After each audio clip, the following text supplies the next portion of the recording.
এখন আপনারা দেখছেন ইউটিউব চ্যানেল সনাতন মিডিয়া লাইভ। চ্যানেলটি এখনই সাবস্ক্রাইব করে বেল আইকন বাজিয়ে অল সিলেক্ট করে দিন। জয় নিতাই। এই মহতি নামযজ্ঞ উপলক্ষে এখানে হরিকথার আয়োজন করা হলো। এবার আমরা এই নাম মাহাত্ম্য আলোচনা করি। এই কলিযুগ উদ্ধারণ, এই কলিযুগের কৃপা প্রদানকারী, ভুবন মঙ্গল, জগৎ উদ্ধারণ মহানাম। এই নাম বিনা কলিযুগে আর অন্য কোনো ধর্ম নাই, কলিজীবের আর কোনো গতি নাই। এই কলিজীবে যদি উদ্ধার হতে চায় তাহলে নাম ছাড়া আর কোনো গতি নাই। তাই মহাপ্রভু নিত্যানন্দকে, হরিদাসকে ডেকে ডেকে বললেন, শোন শোন নিত্যানন্দ, শোন হরিদাস,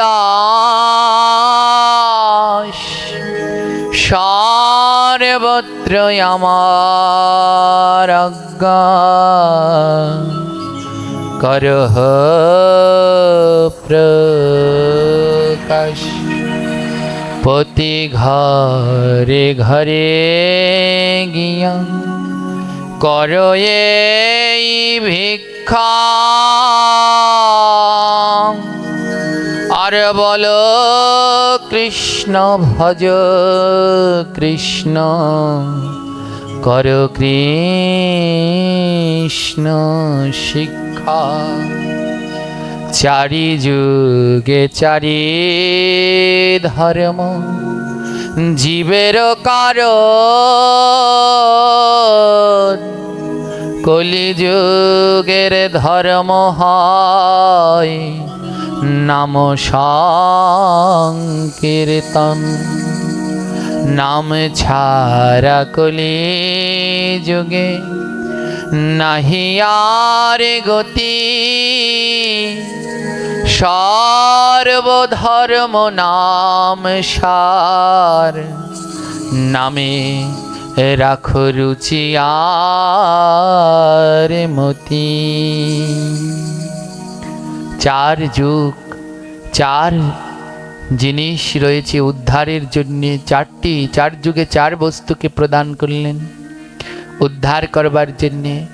সত্য যুগে উদ্ধার হওয়ার জন্যে তপস্যা করতে হতো, ত্রেতা যুগে উদ্ধার হওয়ার জন্যে যজ্ঞ করতে হতো, দাপর যুগে উদ্ধার হওয়ার জন্যে পূজা অর্চনা করা হতো, আর কলিযুগে উদ্ধারের মুক্তির উপায় হলো মধুর নাম।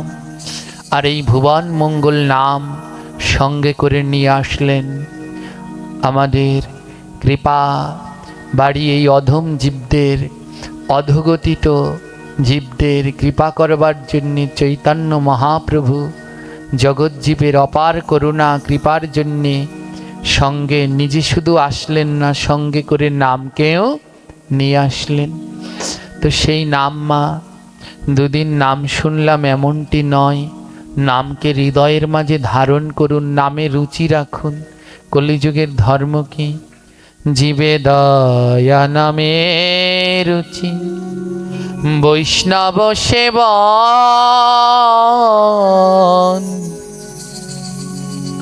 ইহা বিনা ধর্ম নাই, শোনো সনাতন। বলে কলিযুগে জীবকে দয়া, কোনো জীবকে হত্যা করো না, কষ্ট দিও না। বৈষ্ণবের সেবা যত পারো সাধুগুরু বৈষ্ণবের সেবা দাও। আর তৃতীয় হলো নামে রুচি আনো, রুচি নামে যেন অরুচি না হয়। সদা সর্বদা নাম, অহর্নিশি নাম। খাইতে শুইতে যেথা নাম লয়, দেশে কালে পাত্র নাই, সর্বসিদ্ধি হয়। সমস্ত অবস্থায় তুমি নাম করতে পারো, শুদ্ধ থাকলেও করতে পারো, অশুদ্ধ থাকলেও করতে পারো। খেতে গিয়ে, স্নান করতে গিয়ে যে অবস্থায় থাকো সেই অবস্থায় ভগবানের দিব্য নাম কীর্তন করতে পারো। হ্যাঁ, পুজো করতে হলে মা লাগে মন্ত্র, পুজো করতে হলে কি লাগে? আর আমাদের উদ্ধার হতে লাগে মহামন্ত্র। ওই পুজোর সময় ঠাকুর মশাই লাগে মন্ত্র, আর আমাদের উদ্ধারের জন্য লাগে কি? কোনটার শক্তি বেশি, মন্ত্রের না মহামন্ত্রের? দুঃখ কি জানেন, মহামন্ত্র দিয়ে উদ্ধার হওয়া যায়, সে মন্ত্রের দিকে ধ্যান নাই, মহামন্ত্রের দিকে ধ্যান নাই, কিন্তু মন্ত্রের দিকে ছুটছি। মন্ত্র, দুর্গা কালী পুজো মনসা কত কি মন্ত্র দিয়ে পেতে চাচ্ছি, কিন্তু মহামন্ত্র যেটা দিয়ে মুক্তি চিরতরে, তার দিকে ধ্যান নেই। ওই মন্ত্র সর্ব অবস্থায় পাঠ করতে পারবেন না, কিন্তু মহামন্ত্র সমস্ত অবস্থায় বদন ভরে গাইতে পারবেন। মহাপ্রভু দ্বিতীয়বার আসলেন, তার লীলা বিলাসের জন্য মহাপ্রভু দ্বিতীয়বার আসলেন, নিত্যানন্দ প্রভু দ্বিতীয়বার আসলেন, গদাধর পণ্ডিত দ্বিতীয়বার আসলেন, অদ্বৈত প্রভু দ্বিতীয়বার আসলেন। অদ্বৈত প্রভু দ্বিতীয়বার যে রূপে আসলেন তিনি শ্যামানন্দ। গদাধর যিনি দ্বিতীয়বার যে রূপে আসলেন তার নাম হলো রামচন্দ্র কবিরাজ। নিত্যানন্দ প্রভু দ্বিতীয়বার যে রূপে আসলেন তিনি হলেন নরোত্তম ঠাকুর মহাশয়। আর মহাপ্রভু যে রূপে দ্বিতীয়বার অবতীর্ণ হলেন তিনি হলেন শ্রীনিবাস আচার্য। শ্রীবাস আর শ্রীনিবাস দুজন কিন্তু আলাদা। হ্যাঁ, ওই যে জয় শ্রীকৃষ্ণ চৈতন্য, ওখানে কি হবে? শ্রীবাস হবে না শ্রীনিবাস হবে? যে বলবেন, এখন আর বলছে না ভয়ে। কি হবে ওরে বলুন, প্রতিদিন বলেন তো, শ্রীবাস হবে না শ্রীনিবাস হবে? আমি অনেকজনকে দেখেছি, 100 জনের ভিতরে প্রায় 60 জন উচ্চারণে ভুল করে। ওখানে হবে শ্রীবাস। যিনি নারদের অবতার তিনি হলেন শ্রী, আর মহাপ্রভু যখন দ্বিতীয়বার অবতীর্ণ হলেন সেই অবতীর্ণ হওয়ার রূপ হলেন শ্রীনিবাস। যার মধ্যে আমার মহাপ্রভুর নিবাস বাস করলেন তিনি হলেন শ্রীনিবাস। এই শ্রীনিবাস আচার্য মহাপ্রভুর রেখে যাওয়া, গৌর নিতাইয়ের রেখে যাওয়া সেই প্রচার কার্য আবার শুরু করলেন। জগতের জীবের দ্বারে দ্বারে নাম বিতরণ করলেন। তেনার সঙ্গে যিনি তার সঙ্গ পার্ষদ ছিলেন তিনি গোবিন্দ দাস। মহাপ্রভুর সাথেও যিনি ছিলেন তিনিও গোবিন্দ দাস।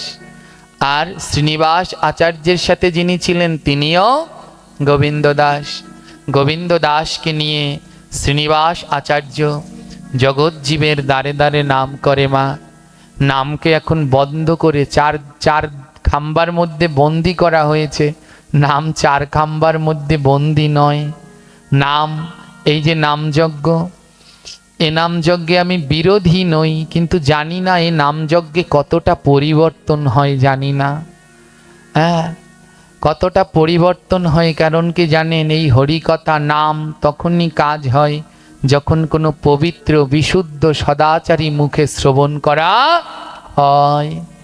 যেই মুখ তামসিক আহার করে, নেশাদ্রব্য গ্রহণ করে, সেই মুখে নামে হরিকথায় কাজ হয় না। তামসিক আহারকারী ব্যক্তির মুখে হরিকথা নাম শ্রবণ করা আর সর্বোচ্ছিষ্ট দুধ পান করা একই কথা। মহাপ্রভু এমনভাবে নাম করতে বলেনি, মহাপ্রভু প্রত্যেক ঘরে ঘরে গিয়ে কীর্তন করতে বলেছেন। মহাপ্রভু নগরে নগরে কীর্তন করতেন। প্রত্যেক ঘরে ঘরে যেতে হবে নাম নিয়ে, এক জায়গায় নয়, সমস্ত জায়গায় এই নামকে পৌঁছে দাও। তাই আজও নামযজ্ঞের শেষের দিন কি করা হয়? নগর কীর্তন করা হয়। তো নামযজ্ঞের শেষের দিন নগরে নগরে গিয়ে মহাপ্রভুর নাম বিতরণ করা হয়। বলে এতক্ষণ ছিল এই 4 খুঁটির মধ্যে, বলে এখন আর 4 খুঁটির মধ্যে নয়, এবার যেতে হবে নগরে সবার দাঁড়ে দাঁড়ে। এই 4টা খুঁটি কেন মা? সত্য, ত্রেতা, দাপর, কলি।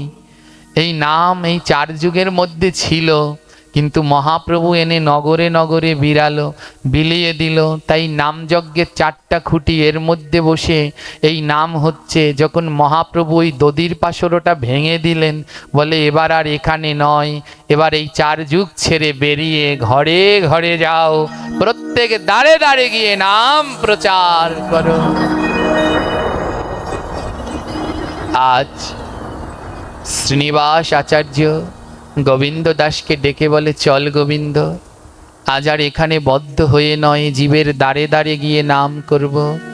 জীবের দ্বারে দ্বারে গিয়ে নাম করছে মা। যে নাম গাইছে না, কত পাপিষ্ঠ যারা মদন পেয়েও নাম গাইছে না, শ্রীনিবাস প্রভু আমার তাদের চরণ জড়িয়ে ধরছে, চরণ জড়িয়ে ধরে বলছে, একবার বল, এমন জন্ম আর পাবি না, একবার বদনে মধুর কৃষ্ণ নাম বল, বল না পাপী, বল না, আর এমন জন্ম পাবি না, বল বদনে বল। হরে কৃষ্ণ কৃষ্ণ কৃষ্ণ কৃষ্ণ হরে হরে, হরে রাম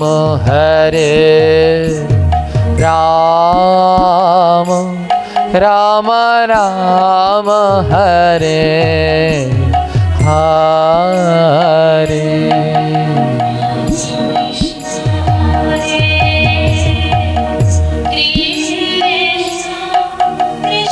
কারো বদন বন্ধ নয়, সবাই বদন ভরে বলো।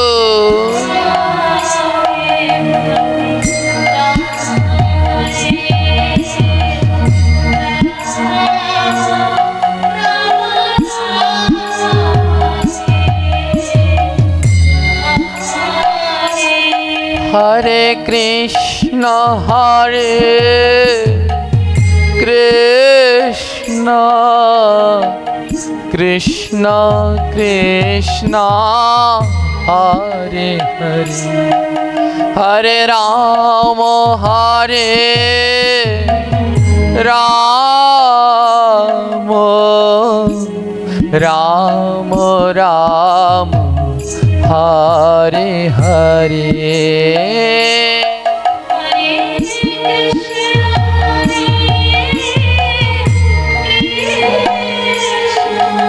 গৌর হরি গৌর হরি।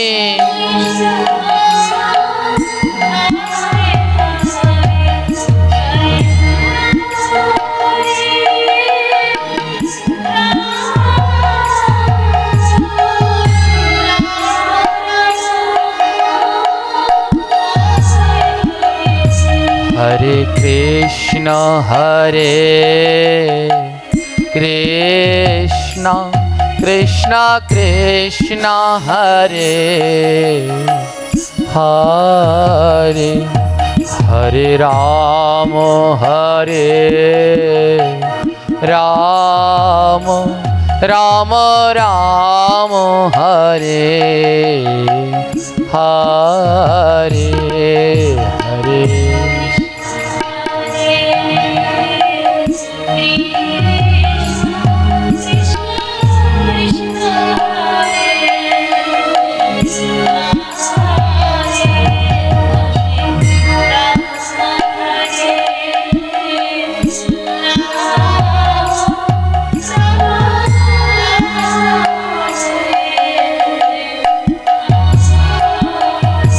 বলে কলিজীবের মুক্তি কোথায়?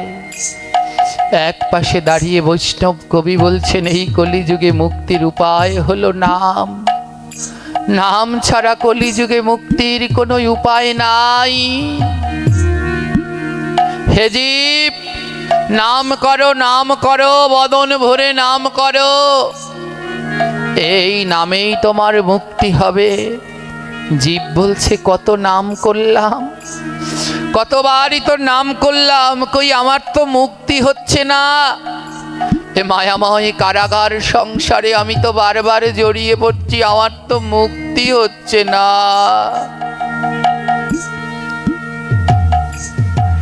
কি বললেন জানেন? বলে বৈষ্ণব কবি বললেন, তোমার নাম বোধহয় ভগবান গ্রহণ করছে না। ও জীব, তোমার নাম বোধহয় ভগবান গ্রহণ করছে না, কিন্তু বন্ধ করো না, তুমি নাম করা চালিয়ে যাও, একদিন না একদিন তোমার নাম প্রভু গ্রহণ করবে।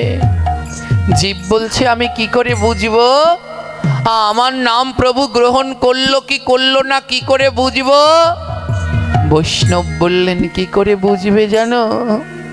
যেদিন নাম করতে গিয়ে দেখবে দুটি নয়ন থেকে অঝোর ধারায় জল ঝরছে, সেদিন জেনে নেবে তোমার নাম আমার গোবিন্দ গ্রহণ করেছে।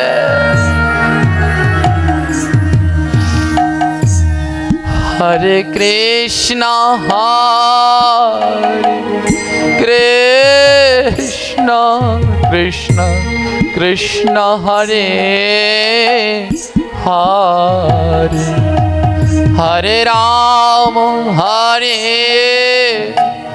রাম রাম রাম হরে হরে।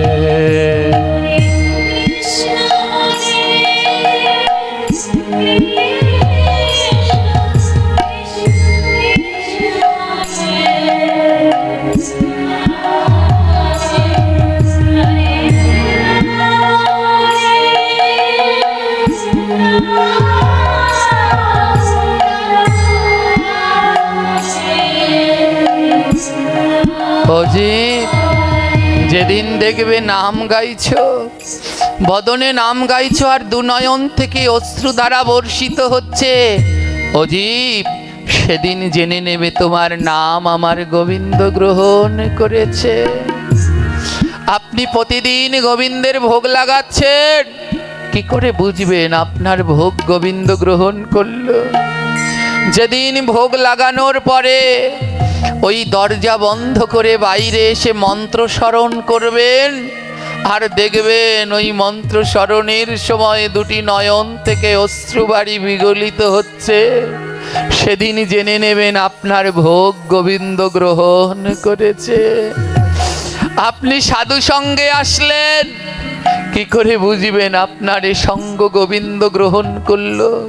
বলে যেদিন সাধু সঙ্গে এসে দেখবেন দুনয়নকে আর বাধা যাচ্ছে না, দুনয়ন থেকে অশ্রুধারা বিগলিত হচ্ছে, সেদিন বুঝে নিবেন আপনার সাধু সঙ্গ ধন্য হয়েছে, আপনার সাধু সঙ্গ গোবিন্দ গ্রহণ করেছে। আপনি নাম করছেন, কি করে বুঝবেন আপনার নাম প্রভু গ্রহণ করেছে? বলে যেদিন নাম করতে গিয়ে দুটি বা নয়ন আর বাদ মানবে না, দুটি নয়ন থেকে প্রেমবাড়ি ঝরবে, সেদিন জেনে নিবেন আপনার নাম আমার গোবিন্দ গ্রহণ করেছে। ভক্ত কবি বললেন, ও বৈষ্ণব আমি বড় পাপী গো, এতবার নাম করি তাও নয়নে কৃষ্ণ নামে জল ঝরে না। বৈষ্ণব কবি বললেন, শোনো ভক্ত, এ জগতে সবার নয়নে কৃষ্ণ নামে ধারা বয় না। এ জগতে কি করলে কৃষ্ণ নামে নয়নে ধারা বয়ে জানো? এ জগতে কি করলে, এ জগতে কাদের কৃষ্ণ নামে ধারা বয়ে জানো? শুনবে? ভক্ত বলল, বলো না, এ জগতে কি করলে নয়নে কৃষ্ণ নামে ধারা জরে? বৈষ্ণব কবি বললেন, যারা ভক্তের অঙ্গ পরশ করে,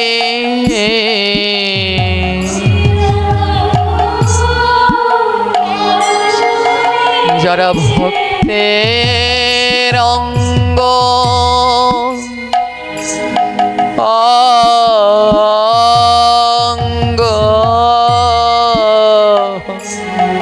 যারা ভক্তের অঙ্গ পরশ করে,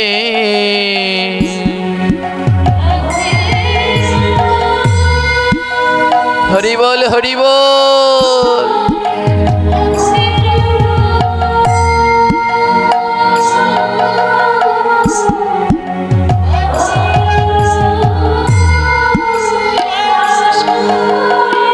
হবে তাদের নয়নে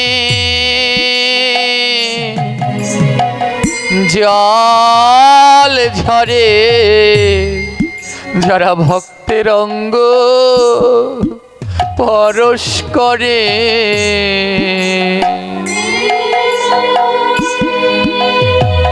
গৌর হরি গৌর হরি।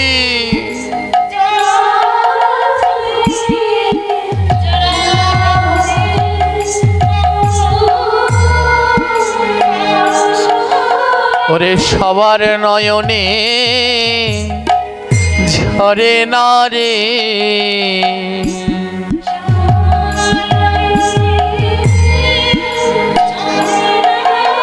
যারা ভক্তের চরণ জড়াইয়া ধরে, ভবে তাদের নয়নে জল ঝরে।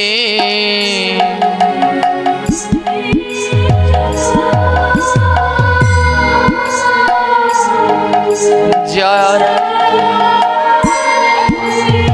রাধে রাধে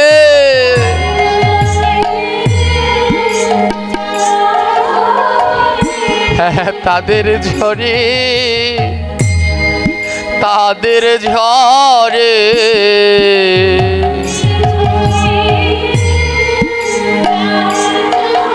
যারা কৃষ্ণ ভক্তের পরশ করে,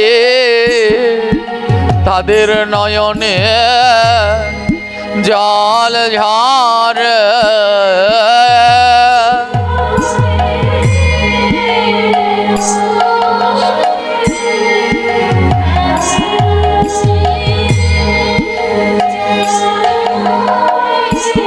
ও মা, এদিক এ জগতে নয়নের জল না হলে গোবিন্দ তার কাছে ধরা দেয় না। আমার গোবিন্দ বললেন, আমি তার কাছে দেই গো ধরা,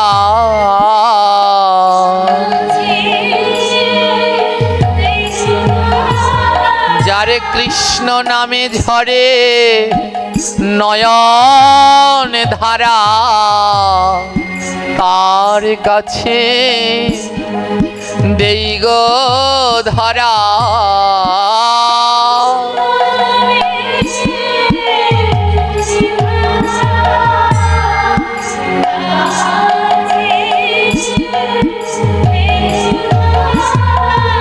ও সে আকুল হয়ে কৃষ্ণ বলে,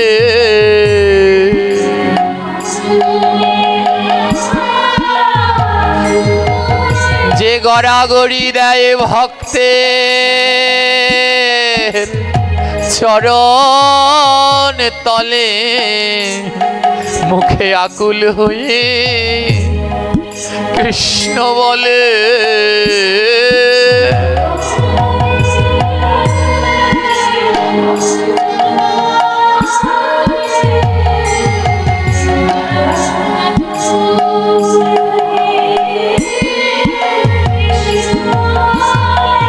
ও ভক্ত, আমার তো আর কৃষ্ণ নামে নয়ন জল ঝরে না, আমার এই দেহটা লোহা আর ভক্তের দেহটা পরশ পাথর।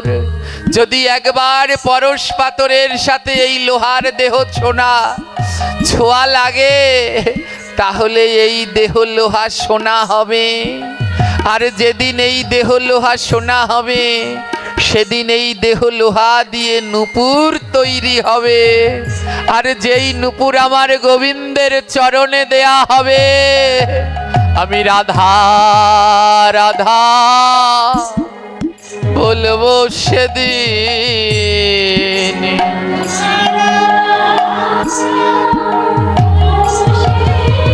বলে চরণ পাবো আমি যেদিন, রাধা রাধা বলবো সেদিন।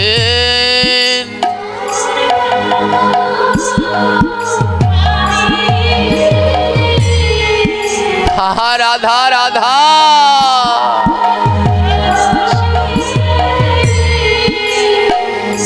আজ শ্রীনিবাস আচার্য আমার গোবিন্দকে নিয়ে বলল, চল আজ আর এই নগরের মধ্যে আবদ্ধ থেকে নয়, আজ ঘরে ঘরে গিয়ে নাম গাইব। প্রত্যেক ঘরে ঘরে গিয়ে নাম গায়।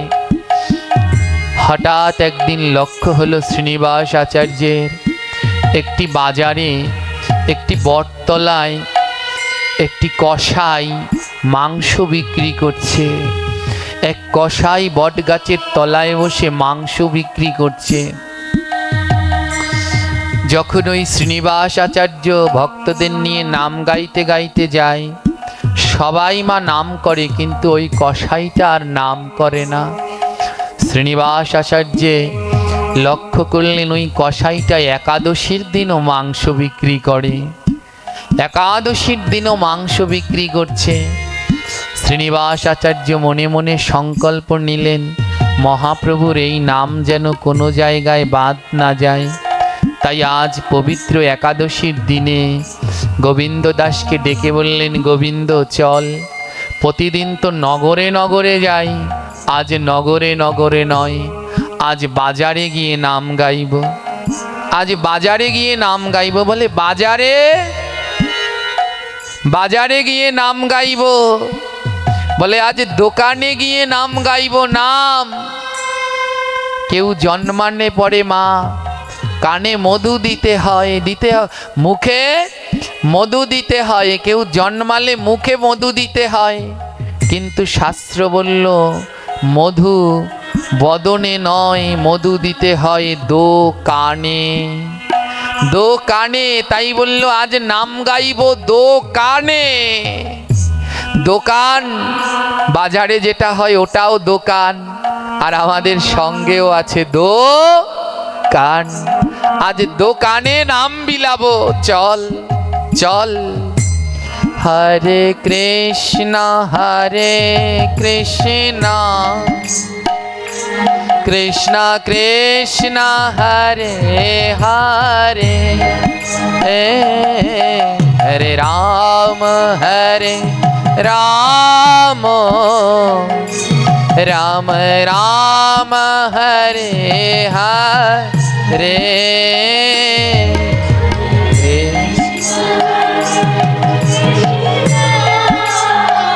গৌর হরি গৌর হরি।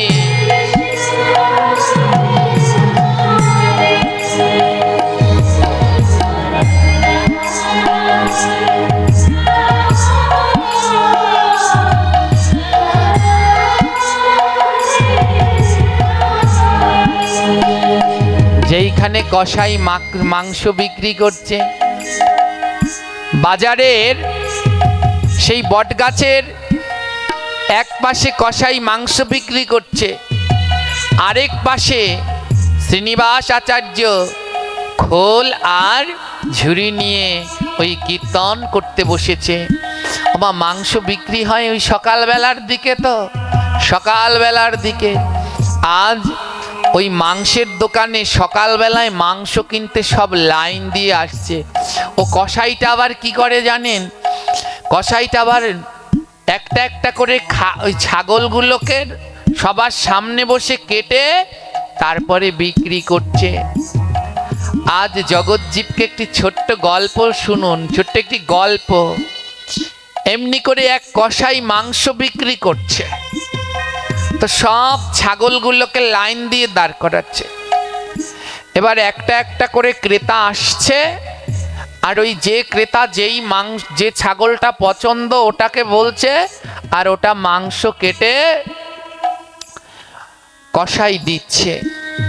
তো যখন ওই একটা ছাগল, অনেকগুলো ছাগল লাইন দিয়ে দাঁড় করানো, যখন একটা ছাগলকে কাটছে, অন্য ছাগলগুলো ওই ছাগলটার কাটা দৃশ্য দেখে ভয়ে থরথর করে কাঁপছে, আর সবাই চিল্লাপাল্লা করছে, আরে ওর পরে তো আমার পালা। ওই যে লাইন দিয়ে দাঁড় করানো, তো একটা ছাগলের মরা দেখে আরগুলো কান্না করছে, এমন ভাবে তো আমায়ও একটু পর কাটবে, কি কষ্ট না, গলায় অমন ছুরি দিয়ে পচিয়ে কাটছে। তো সব ছাগলগুলো অমন ওই একটা ছাগলের মৃত্যু দেখে বাকি ছাগলগুলো কাঁদছে। একটা ছাগল ওর মধ্যে হাসছে। একদিকে ছাগল লাইন দিয়ে দাঁড়িয়েছে, আরেকদিকে যারা ছাগলের মাংস কিনবে সেই ছাগলও লাইন দিয়ে দাঁড়িয়েছে। দুই পাশে লাইন, এপাশে ওই ছাগল লাইন দিয়ে দাঁড়িয়েছে, আর এপাশে এই ছাগল লাইন দিয়ে। ওর মধ্যে একটা জ্ঞানী ছিল। এবার ওই মানুষ, একটা মানুষ ছিল জ্ঞানী মানুষ, সেই মানুষটা দেখছে সব ছাগল কাঁদছে, কিন্তু একটা ছাগল শুধু হাসছে। এবার জ্ঞানী মানুষটা বলে, এই ছাগল সবগুলো কাঁদছে আর তুই হাসছিস কেন? তোর মরার ভয় নেই? সবগুলো কান্না করছে, তোর মরার ভয় নেই? একটু পরে তোকেও এমন করে কাটবে, তুই হাসছিস কেন? যে ছাগলটা হাসছে সেই ছাগলটা বলছে, শোনো, মরতে তো হবেই, আমি হাসছি তোমাদের কথা চিন্তা করে, আমি হাসছি তোমাদের কথা চিন্তা করে, ওই ছাগলগুলো কাঁদছে ওদের কথা চিন্তা করে, কিন্তু আমি হাসছি তোমাদের কথা চিন্তা করে। জ্ঞানী মানুষ বলে, আমাদের কথা তুই কি চিন্তা করবি? তুই একটা ছাগল, তুই আমাদের মতো মানুষের কথা কি চিন্তা করবি? ছাগলটা বলছে, জানো মানুষ, আমরা সারা জীবন ঘাস পাতা লতা পাতা খাই, কারো কোনো ক্ষতি করি না, কলার খোসা সবজির খোসা কুড়িয়ে খাই, ঘাস পাতা খাই, এই কারো জীবনে কোনো ক্ষতি করি না, কোনো কাউকে হত্যা করি না। তারপরে যদি আমাদের মৃত্যুটা এত যন্ত্রণা হয়, আর তোমরা মানুষরা এত জীব হত্যা করে খাচ্ছ, তোমাদের মৃত্যু না জানি কত যন্ত্রণার হবে, সেই কথা চিন্তা করে আমার বড় হাসি পাচ্ছে। হ্যাঁ, চিন্তা করুন মা, ওরা নিরীহ, ওদের যদি এই শাস্তি পেতে হয়, তাহলে আমরা এত প্রাণী হত্যা করছি, আমাদের জন্য কোন শাস্তি অপেক্ষা করছে? সকালবেলা তো সব মাংস কিনতে রওনা দিয়েছে। শ্রীনিবাস আচার্য ভোরের কীর্তন গাইলেন, ভোরবেলায় গায় না ওই জীব জাগো, আজ সেই ভোরের সুরে গাইতে লাগলেন, জীব জাগো জীব জাগো বলে গোরা চাঁদ বলে,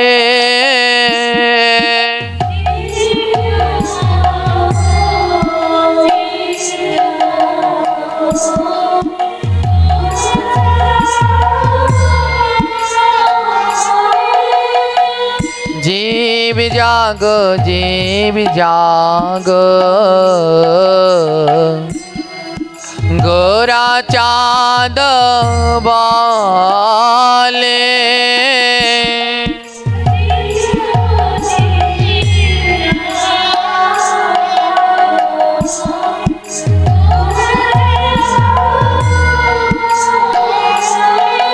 আর কত নিদ্রা যাও মায়া পিচাশির কোলে,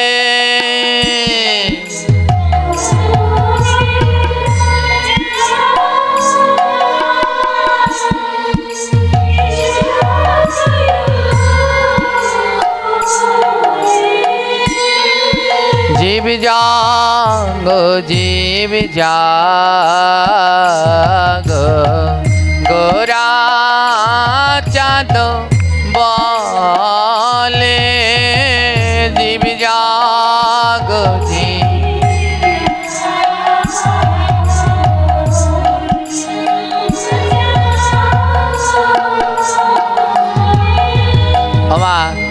এখন বাজে রাত্র 10টা। কটা বেজে গেছে? এই কীর্তনটা গায় কোন সময়? সকালবেলায় না? হ্যাঁ, অনেকে মনে মনে বলছে এ কোন শ্রাদ্ধের পাঠক আনছে, 10টার সময় ভোর কীর্তন গাওয়া শুরু করে দিয়েছে। দেখুন গানের লাইনটা কি জানেন? জীব জাগো বলে গোরা চাঁদ বলে। মহাপ্রভু আর জীবকে জাগতে বলছে। একটি সত্যি কথা বলুন তো, আমরা জেগে আছি না ঘুমিয়ে আছি? এটা শুধু সকালের কীর্তন নয় মা, এটা এই ঘুমন্ত জীবকে জাগানোর জন্যে সর্বসময়ের কীর্তন। আমার প্রভু কি বলছে জানেন?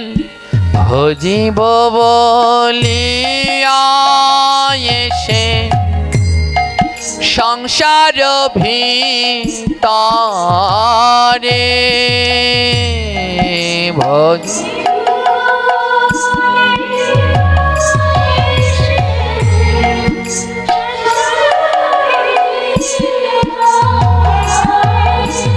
আর ভুলে আর হিলে মায়া আবেদার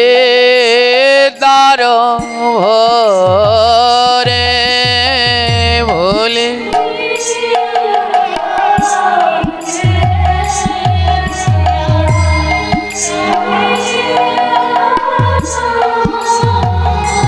মনে আছে মাতৃ জঠরে কথা দিয়েছিলে এই পৃথিবীতে এসে কৃষ্ণ ভজন করবে, ভুলে গেলে জীব। সেই জীবকে আজ মহাপ্রভু জাগাচ্ছেন। মায়ের জঠরে বসে আমরা কথা দিয়েছিলাম, হে গোবিন্দ এই সুন্দর পৃথিবীতে গিয়ে কৃষ্ণ ভজন করব, কিন্তু এই পৃথিবীতে এসে মায়ায় পড়ে আমরা আবার গোবিন্দকে ভুলে গেলাম। তাই প্রভু বললেন, তোমারে লইতে আমি হইনু অবতার, তোমার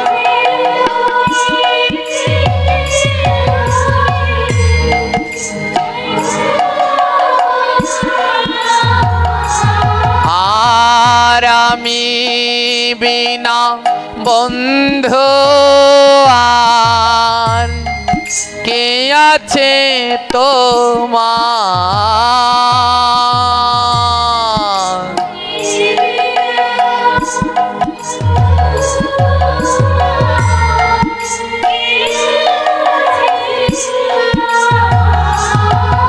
মহাপ্রভু বললেন, তুমি আমায় ভুলে গেলে কি হবে, আমি তোমায় ভুলিনি।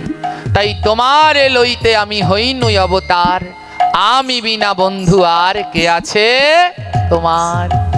জীব বলছে, হে ভগবান আমি তো এই মায়াময় পৃথিবীতে এসে তোমায় ভুলে গেলাম। মায়া নামক ঔষধ হয়েছে আমার একটা অসুখ হয়েছে, অসুখটার নাম হলো মায়া।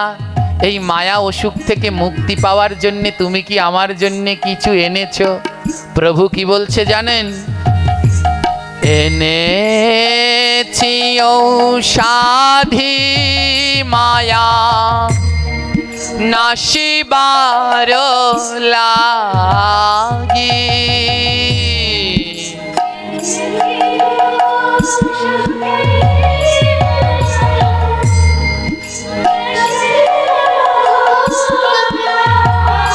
হে জীব, তোমার একটা অসুখ হয়েছে, অসুখটার নাম মায়া। আর সেই মায়া অসুখকে নাশ করার জন্য আমি সঙ্গে একটা ঔষধ এনেছি। বলে ঔষধটা কি? এনেছি ঔষধি মায়া নাশিবার লাগি।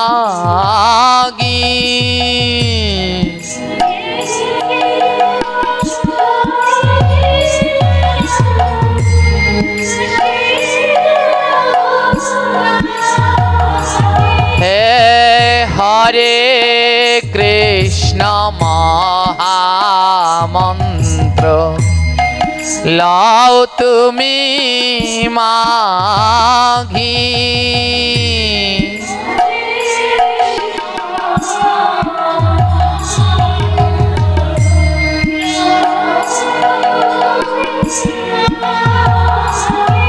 আমরা যে মায়ার মধ্যে আচ্ছন্ন, এই মায়া নামক পিশাচকে দূর করবার জন্য মহাপ্রভু এক ঔষধ আনলেন। ঔষধের নাম হরে কৃষ্ণ মহামন্ত্র।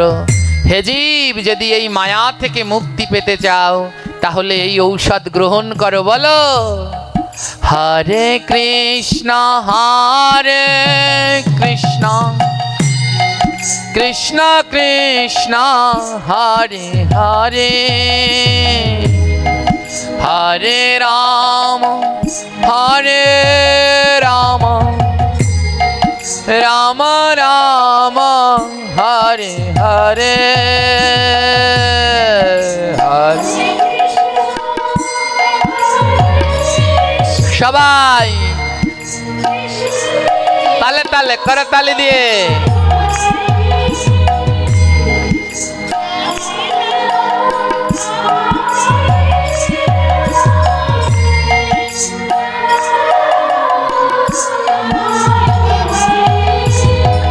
হরে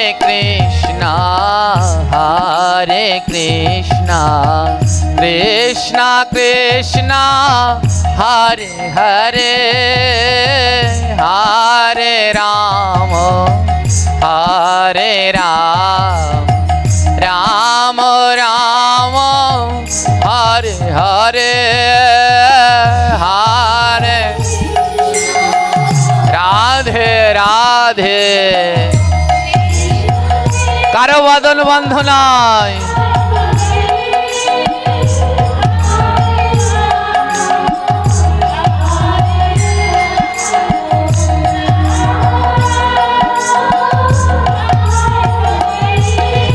মা শ্রীনিবাস আচার্য এই নাম গাইছে কোন জায়গায় বসে, জোরে বলবেন? হ্যাঁ, ওই যে সেই বট গাছের নিচে মাংসের দোকানের সামনে। আর আমরা কোথায় গান গাইছি, কীর্তন করছি কোথায়? বৃন্দাবনে। তো আমরাও মাংসের দোকানে, এই দেহটা মাংসের আর এই দোকানে। আজ ওই মাংস কিনতে সব লাইন দিয়েছে।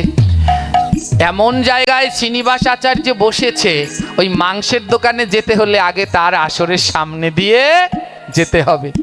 যেই না মাংস কিনতে রওনা দেয়, আর শ্রীনিবাস আচার্য বলে, ও ভাই যাচ্ছ কোথায়? বলে মাংস কিনতে।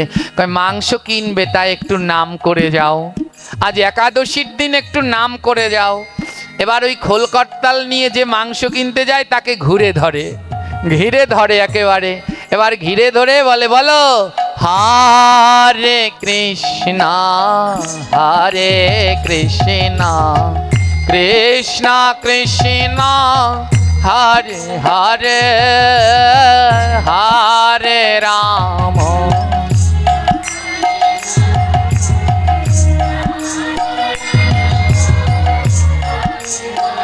সবাই হরে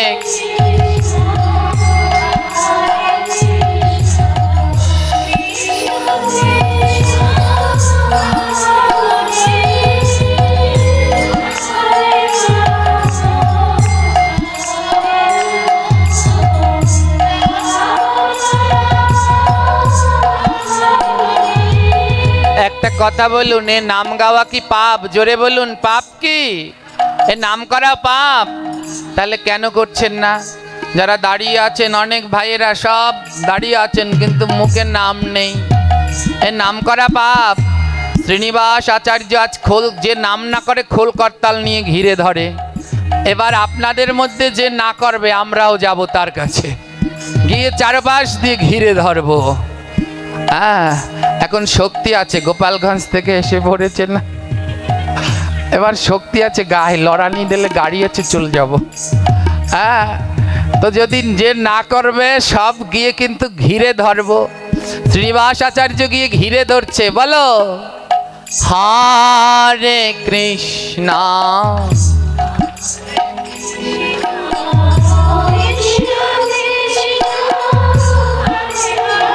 আরো জোরে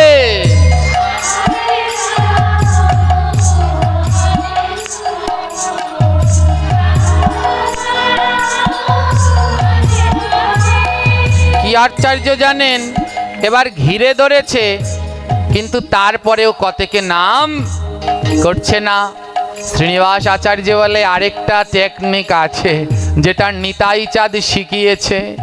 এত বলি নিত্যানন্দ দন্তে তৃণ ধরি, চরণ ধরিয়া বলে, বলো গৌর হরি। বলে ঘিরে ধরলাম, এতেও যদি নাম না করো, তাহলে এবার চরণ ধরবো, চরণ ধরে বসে থাকবো, তাও নাম না করিয়ে আজ ছাড়বো না। বলো হরে কৃষ্ণ হরে। সবাই সবাই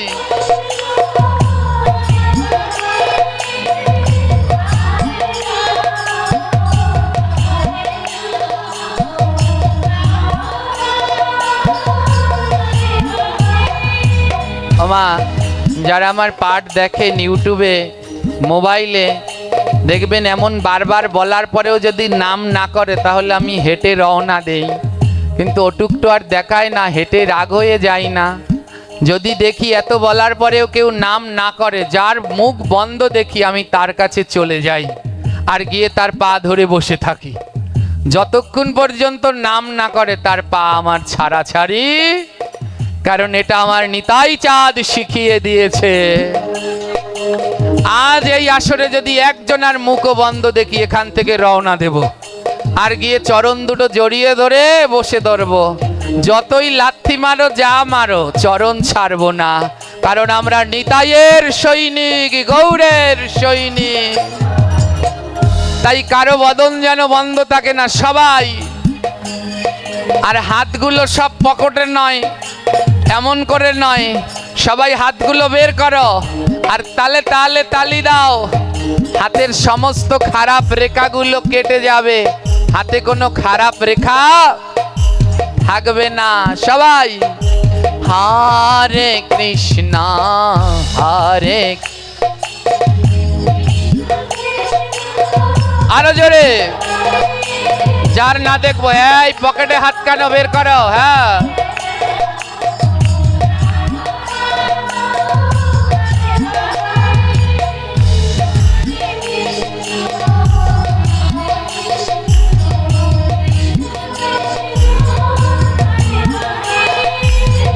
বাবা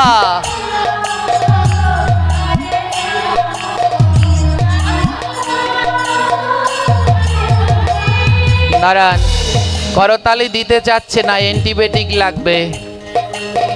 শুনুন, করতালি না দিলে গোবিন্দ কৃপা হয় না। হ্যাঁ, এই করতালি দিলে হাতের যত খারাপ রেখা আছে, হাত দেখাতে যান অ্যাস্ট্রোলজারের কাছে, হাতের যত খারাপ রেখা আছে সব কিছু কেটে যায়। শনি রাহু কেতু অ্যাক্সিডেন্ট কিছু থাকে না, সব এই করতালি দিলে কেটে যায়। এটা বলেছেন আমাদের জ্যোতিষদের আচার্য ভৃগু। তিনি বললেন করতালি দিয়ে ইষ্টের নাম করলে হাতে কোনো খারাপ কিছু থাকে না। ওই যে জ্যোতিষ শাস্ত্র, এটা আমাদের সনাতন ধর্মেরই একটি পাঠ। হ্যাঁ, এটা নিয়ে আমি পড়াশুনো করেছি, আমি বাংলায় অনার্স মাস্টার্স করেছি, এছাড়া আলাদা 8টা সাবজেক্টের উপরে আমি ডিগ্রি করেছি, তার মধ্যে একটি জ্যোতিষ, এই হাত দেখা, এই সব শাস্ত্র। তো ওসব আদৌ কোনো লাগে না পূজায়, শুধু করতালি দিয়ে নাম করো, হাতের সব খারাপ রেখা দূর হয়ে যাবে। এবার একটা কথা বলুন, এ কথা মিথ্যে? হাতে তালি দিয়ে নাম করলে হাতের খারাপ রেখা যায়, এ কথা মিথ্যে? জোরে বলবেন মিথ্যে কি?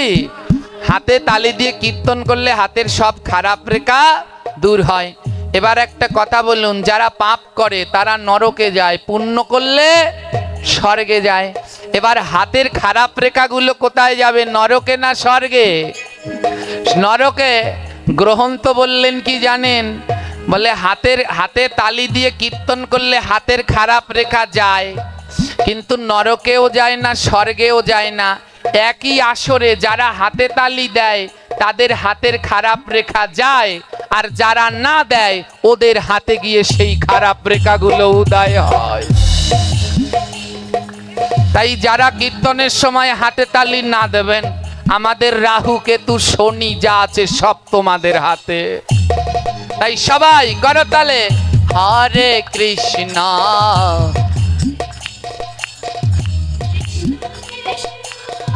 আরো জোরে।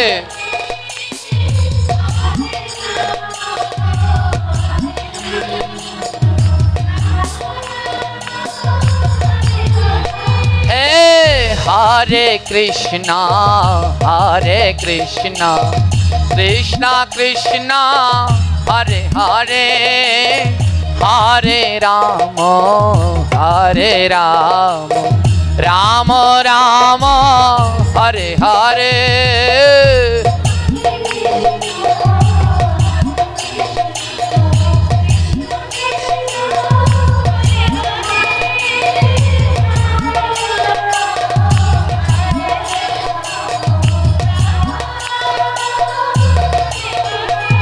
বাবা কষ্ট হচ্ছে, আপনাদের কষ্ট হচ্ছে? অনেকে তো মনে মনে আমায় গাইলাচ্ছে, গালি দিচ্ছে, এ হতচ্ছাড়া আসলো কোথাতে? শীতের মধ্যে হাত দুটো চাদরে গরমে রাখবো, আমাদের হাত আবার বের করিয়েছে। আমা এই হাত তো একদিন পুড়েই ফেলবে। এই হাত দুটো দিয়ে আজ করতালি দিয়ে গোবিন্দের সেবা করে যান, সেবা করে যান, নালে এই ইন্দ্রিয় জাগ্রত হবে না। হাতে তালি কেন?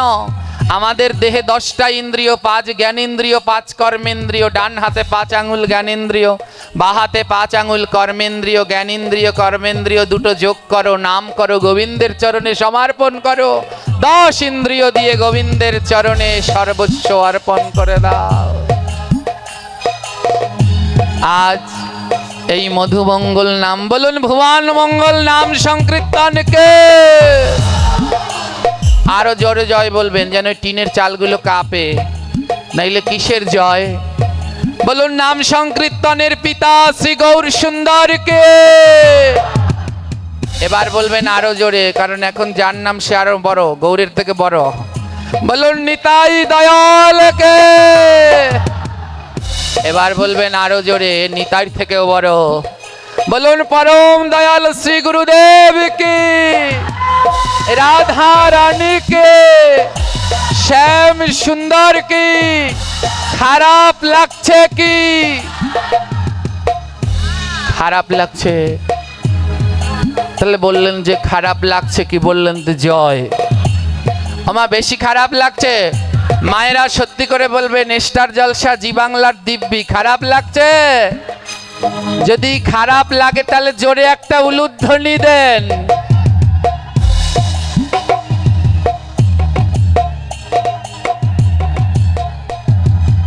দেখো কেমন লাগে। আমি বলছি যদি খারাপ লাগে তাহলে উলুধ্বনি দিন। আমি বলছি যদি খারাপ লাগে তাহলে উলুধ্বনি দিন। এত খারাপ মা আমি? ভালোই করেছেন, গোবিন্দের নামে এমন আনন্দে থাকতে হয়। আজ যারা মাংস কিনতে আসলো ওরা সব আনন্দে আত্মহারা, এবার আর কেউ মাংস কিনছে না। শ্রীনিবাস আচার্য বলে আজ একাদশী, আজ মাংস নয়, আজ ব্রত পালন করতে হয়। হ্যাঁ, ওরা থলি এনেছিল, মাংস নিয়ে যাবে, বাজারে থলি নিয়ে যায় না। ওরা মাংস কিনবে বলে থলি এনেছে, টাকা নিয়ে এসেছে। শ্রীনিবাস আচার্য বলে ভাই, আজ যেই টাকাটা দিয়ে থলি ভরে মাংস নিয়ে যেতে, আজ আর ও টাকাটা দিয়ে মাংস নয়, যাও ওই বাজারের পূর্ব দিকে একটি জপমালা থলির দোকান আছে, যে টাকাটা দিয়ে মাংস নিয়ে যেতে, আজ ওই টাকা দিয়ে মালার থলি নিয়ে ঘরে যাও, জপ করো, নাম করো, উদ্ধার হয়ে যাও। ওমা, যারা যারা আজ মাংস কিনতে আসলেন সবাই পরিবর্তন হয়ে গেলেন। কেউ আর মাংস কিনলেন না, কেউ হরিনাম নিয়ে রওনা দিলেন, কেউ জপের মালার থলি নিয়ে রওনা দিলেন। সবার কাছে কনরনে অনুরোধ রইল, যারা এখনো জপ করেন না সবাই অতি তাড়াতাড়ি মালা জপ শুরু করুন। এ জীবন বড় স্বল্প, কতদিন ডাক আসে কেউ জানি না, আসলে তো যেতেই হবে জানেন। সবাই আনন্দে জপের মালার থলি নিয়ে ঘরে ফিরল, কিন্তু কষ্ট হলো একজনার। কার জানেন? একজনায় জ্বালায় জ্বলে যাচ্ছে। কে জ্বলে যাচ্ছে? কসাই, কারণ ও মাংস কেটে বসেছে, আজ ওর মাংস কেউ কিনলো না। এবার শ্রীনিবাস আচার্য গোবিন্দকে বলল, গোবিন্দ আমি সবাইকে দিয়ে নাম করালাম, এবার তোমার একজনার দায়িত্ব, তুমি যাও কসাইয়ের কাছে। গোবিন্দ বলল ভালোই করেছো, আমায় পাঠালে ওনার কাছে। তা তোমার যখন আজ্ঞা, হে প্রভু তুমি আমার মাথায় হাত দিয়ে আশীর্বাদ করো, আমি যেন ওকে নাম করাতে পারি। সবাই নাম গাইল, কিন্তু ওই কসাই গাইল না। ও জয়নিতাই মা, এখানেও না ওই কসাইয়ের থেকেও দুই একটা কসাই এখানে আছে জানেন।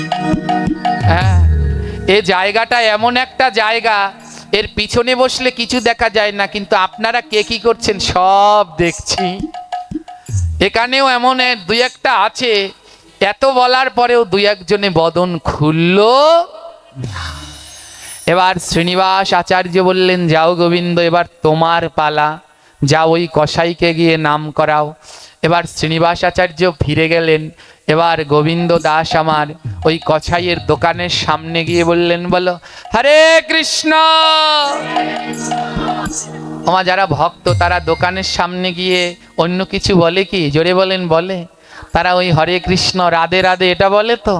তাই শ্রীনিবাস আচার্য দোকানের সামনে গিয়েই প্রথমে বলছে হরে কৃষ্ণ, কিন্তু দোকানদার কোনো কথা বলছে না, রাগে জ্বলে যাচ্ছে।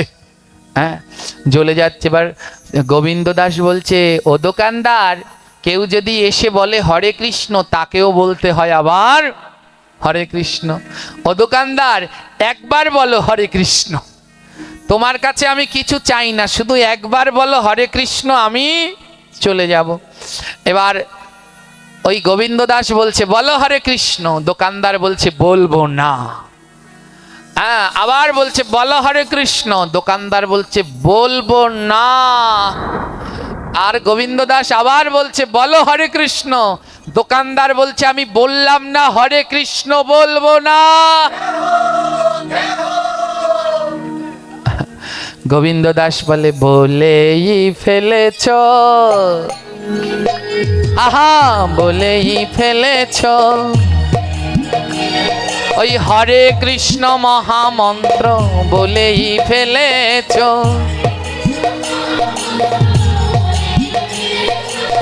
ও দোকানদার, তুমি অজান্তে হরে কৃষ্ণ বলে ফেলেছ। দোকানদার বললেন কই কই, আমি হরে কৃষ্ণ বললাম কই? বলে দুইবার বলেছ, এক নয় দুইবার বলেছ। ও দোকানদার, যখন দুইবার বলেছ তাহলে কোনো কিছু দুবার বলা উচিত না, তিনবার বলা ভালো। বলো না দোকানদার আরেকবার হরে কৃষ্ণ। দোকানদার বলে কি রে চালাক বৈষ্ণব, আমায় হরে কৃষ্ণ বলিয়ে ফেলেছে, তবে আজ তুইও জানিস না বৈষ্ণব আমিও কি চালাক। দোকানদার বলছে ও বৈষ্ণব, তোমাদের মুখে শুনেছি কোনো বৈষ্ণব আসলে তাকে মালা পরাতে হয়, চন্দন পরাতে হয়। তুমি একটু আমার দোকানে আসো, তোমার গলায় একটু মালা চন্দন পরাবো, একটু মিষ্টি মুখ করাবো। ওমা, দোকানদার জানে না, ওই বৈষ্ণব জানে না যে তার ভিতরে, ওই দোকানদারের মনের ভিতরে কি শয়তানি রয়েছে। আজ গোবিন্দ দাস ওই দোকানে আসলেন। গোবিন্দ দাস দুটি নয়নে, গোবিন্দ দাস তো ভক্ত, তিনি মনে করলেন দোকানদার পরিবর্তন হয়ে গেছে, যে আমায় দোকানে এনে বসিয়ে মালা চন্দন দেবে। গোবিন্দ দাস দুটি চোখ বন্ধ করে নয়ন জলে ভাসছে আর প্রভুর কাছে বলছে প্রভু তোমার নামের কত গুণ, দোকানদারটা পরিবর্তন হয়ে গেল কিন্তু আসলে ও এখনো পরিবর্তন হয়নি। বলে গোবিন্দ দাস তুমি এখানে বসো, আমি মালা চন্দন নিয়ে আসি। কি করলেন জানেন? দুষ্টু কসাই ওই যে মাংসগুলো কাটলেন সেই মাংসের নাড়ি ভুড়ি আর রক্ত নিয়ে আসলেন। এবার মাংসের নাড়ি ভুড়ি এনে গোবিন্দ দাসের গলায় জড়িয়ে দিলেন। নে বৈষ্ণব, মালা পরার শখ না, এই নে তোর মালা। আর চন্দন পরার শখ না, রক্তগুলো গায়ে ঢেলে দিলেন, এই নে চন্দন। এবার দাঁড়া, মিষ্টি মুখ করাবো, যেই মাংস আমি বিক্রি করতে পারিনি এবার তোকে সেই মাংস খাওয়াবো। যখন এটা গোবিন্দ দাস শুনলেন মাংস খাওয়াবে, গোবিন্দ দাস বললেন তাহলে তো আমার ধর্ম থাকবে না। গোবিন্দ দাস তখন দৌড়ে পালাচ্ছে আর মুখে বলছে হরে কৃষ্ণ কৃষ্ণ কৃষ্ণ হরে হরে, হরে রাম রাম রাম হরে হরে। মহামন্ত্র জপ করছে আর গোবিন্দ দাস দৌড়াচ্ছে, আর পিছন পিছন সেই কসাই দৌড়াচ্ছে আর মাংসের টুকরো করে ছুঁড়ে মারছে। আরে দাঁড়া দাঁড়া, মিষ্টি খেয়ে যা। গলায় সেই নাড়ি ভুড়ি আর গায়ে সেই রক্ত, দৌড়ে দৌড়ে যাচ্ছে। ওমা, যারা এই প্রচার পথে নেমেছেন বড় কঠিন, সহ্য করতে করতে আর পারছি না, এক পিঠে গিয়ে ঠেকে যাই জানেন। সারাটা রাস্তা কত কথা শুনতে হয়, এ বলে শেষ করার মতো নয়। আমি যখন কলেজে যেতাম এমন মালা তিলক পরে ধুতি পরে আমি ক্লাস করতাম, আমার পাশে কেউ বসতো না, কত অকাত্য কুকাত্য কথা বলতো, তখন দুঃখে বুক ফেটে যেত। কিন্তু আজ আমার বড় আনন্দ। আমার শ্রী গুরুদেব বলতেন যে সয় সে রয়, যে না সয় সে না সয়। সেদিন সহ্য করতে পেরেছি বলে সেদিন কেউ পাশে বসতো না, আজ পাঠ শেষ হওয়ার পরে 1000 জন চলে আসে আমার সাথে একটু আলিঙ্গন করবে বলে। সেদিন যদি ওই ধৈর্যটা না থাকতো তাহলে আজ এটা পেতাম না। তাই আমার জন্য প্রার্থনা করবেন, এ জগতে যত বলবে যেন 2 কর্ণ ভরে সেগুলো শুনতে পারি। লোকের কথা পুষ্পচন্দন, যদি মাখো গায়, একদিন না একদিন আমার গোবিন্দ পাওয়া যায়। আমি যেন পুষ্প চন্দন করে মাখতে পারি। বড় কষ্ট তখন পাই, যেন অন্যরা বললে কষ্ট পাই না, যখন নিজেরা কেউ বলে তখন আর যন্ত্রণায় আর ধরে না, বুকটা তখন ফেটে চৌচির হয়ে যায়। আজ গোবিন্দ দাসের বড় যন্ত্রণা হচ্ছে, দৌড়ে পালাচ্ছে। আহারে, গেলাম নাম প্রচার করতে, গলায় দিল নারী ভুরির মালা, গায়ে মাখালো রক্ত। আর এই দিকে পিছনে ছুটতে ছুটতে ওই কসাই যাচ্ছে। কি ছুঁড়ে মারছে মা? মাংসের টুকরোগুলো মারছে। গোবিন্দ দাস ছুটতে ছুটতে আশ্রমে ফিরে গেলেন। গিয়ে দেখে শ্রীনিবাস আচার্য বসে আছে। শ্রীনিবাস আচার্য বলছে, গোবিন্দ আমাকে এক গ্লাস জল দাও। গোবিন্দ বলছে, পারবো না। ও প্রভু, তুমি জল চাইছো, আজ আমি জল দিতে পারবো না। দেখো আমি অশুদ্ধ, আমার গলায় নাড়ি ভুড়ি, গায়ে রক্ত, এই অশুদ্ধ অবস্থায় তো তোমায় জল দিতে পারবো না। শ্রীনিবাস আচার্য বলে, ওগো গোবিন্দ, তুমি একবার নিজের অঙ্গে তাকিয়ে দেখো, তুমি অশুদ্ধ নও। যার বদনে নাম থাকে সে কি কোনোদিন অশুদ্ধ হতে পারে?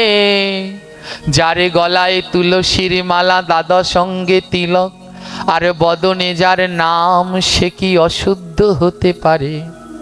শ্রীনিবাস আচার্য বলে, গোবিন্দ নিজের দিকে তাকাও। গোবিন্দ যখন নিজের দিকে তাকালো, তাকিয়ে দেখে গলায় সেই নারী ভুরির মালা নেই। নারী ভুরির মালার বদলে সুগন্ধি ফুলের মালা দুলছে। গায়ে কোনো রক্ত নেই, রক্তের বদলে সারা অঙ্গে সুগন্ধি চন্দন শোভা পাচ্ছে। গোবিন্দ দাস বলে, প্রভু এ কি করে হলো? বলে, 3 গুণে হলো। বদনে নাম, আর নামের সহিত যখন ওই তুলসীর মালা নারী ভুরিতে ছোঁয়া লাগলো, ওই নারী ভুরি ভক্তের মালায় ছোঁয়া লেগে আজ ফুলের মালা হয়ে গেছে। এর জন্যে মা ওই ভক্ত বেলে জড়িয়ে ধরো।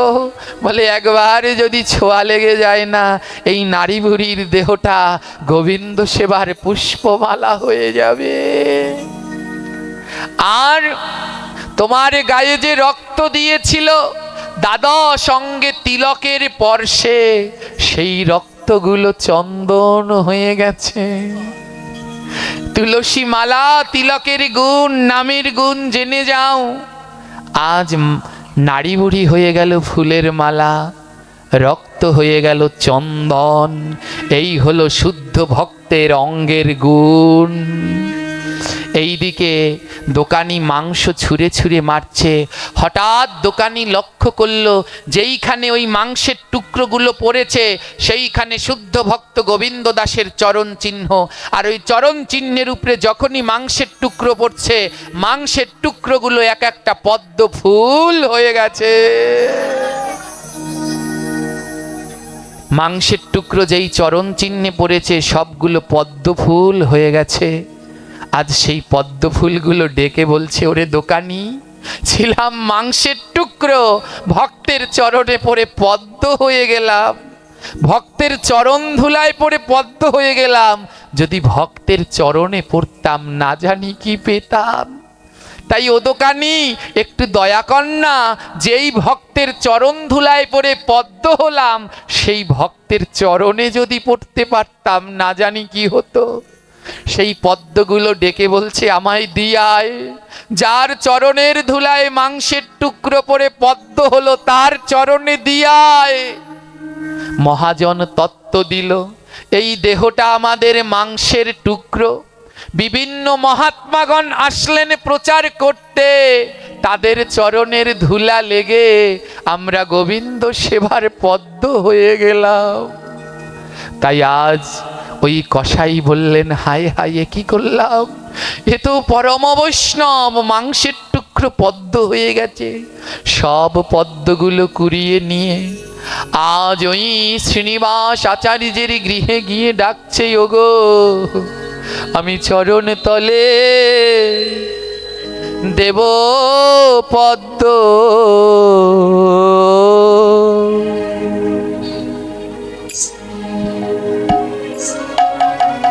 এই দেহ আমার পাপের নৈবেদ্য, চরণে তলে দেব পদ্ম।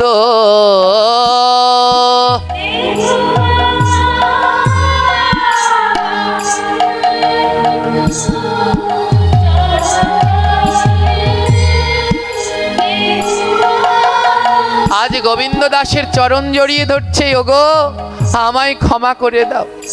এ নামের কি মহিমা, এ তুলসী মালা তিলকের কি মহিমা আমি জানিনি, আমায় ক্ষমা করে দাও। আমায় চরণে ছাড়া করো না গো।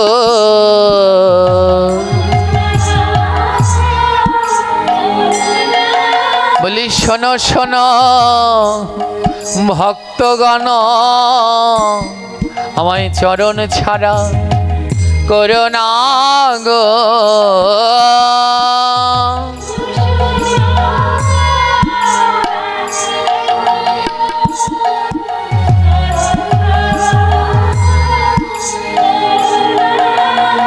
গোবিন্দ দাস বলে, নানা ভাই, চরণে নয়, তুমি আসো আসো, বুকে আসো।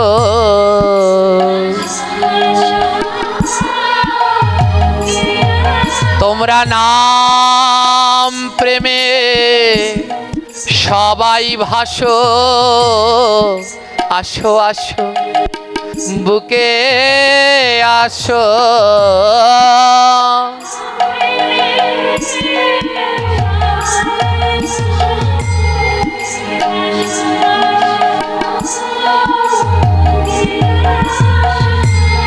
কসাই বলে, এই নামে এত গুণ, এই সাধু সঙ্গে এত গুণ।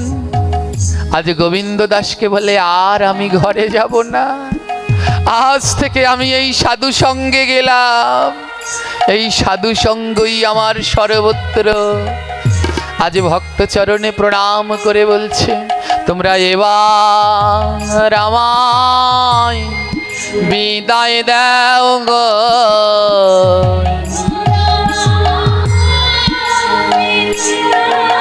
বলি আমার যাবার সময় হলো, এবার আমায় বিদায় দাও গো।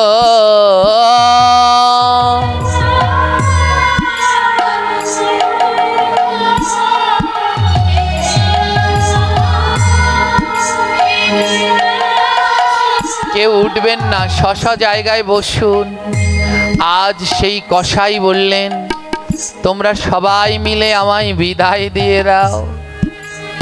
অনেক দিন এই মায়াময় সংসারের ভিতরে আমি জড়িয়ে, এই মাতাজি বসুন, মায়াময় সংসারের ভিতরে জড়িয়ে আমি পাপ একের পরে এক পাপ করেই চলেছি।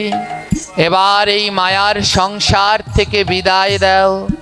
এবার বৃন্দাবনে পথে যাব।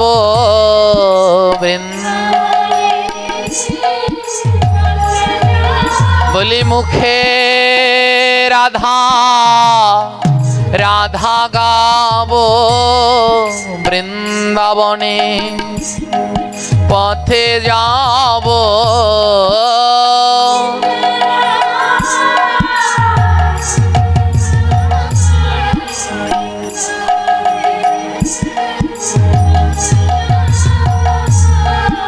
আজ ভক্ত সঙ্গের গুণে, নামের গুণে সেই কসাইয়ের জীবন পরিবর্তন হলো।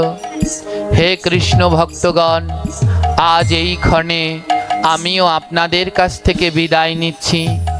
এই আলোচনার মধ্যে আমার যদি কোনো ভুল ত্রুটি অপরাধ হয়, আপনারা সবাই নিজ গুণে অপরাধ ক্ষমা করে দেবেন। এবং সবার কাছে আজ আমার প্রার্থনা, যাদের গলায় মালা নেই মালা পরবেন, যারা এখনো জপ করেন না আজই জপ মালা গ্রহণ করবেন। যাদের মালা কিনবার সামর্থ্য নেই, এখানে রয়েছে যাদের সামর্থ্য নেই, কিনতে পারছেন না কিন্তু পরবার ইচ্ছা, তাদের জন্যে আমার মালা ফ্রি আছে। আর যাদের সামর্থ্য আছে তারা সবাই মালা পরুন, কেউ কারো কণ্ঠ যেন মালা ছাড়া না থাকে। জয় নিতাই। এবারে ভক্ত আর ভগবানের মিলন হইল,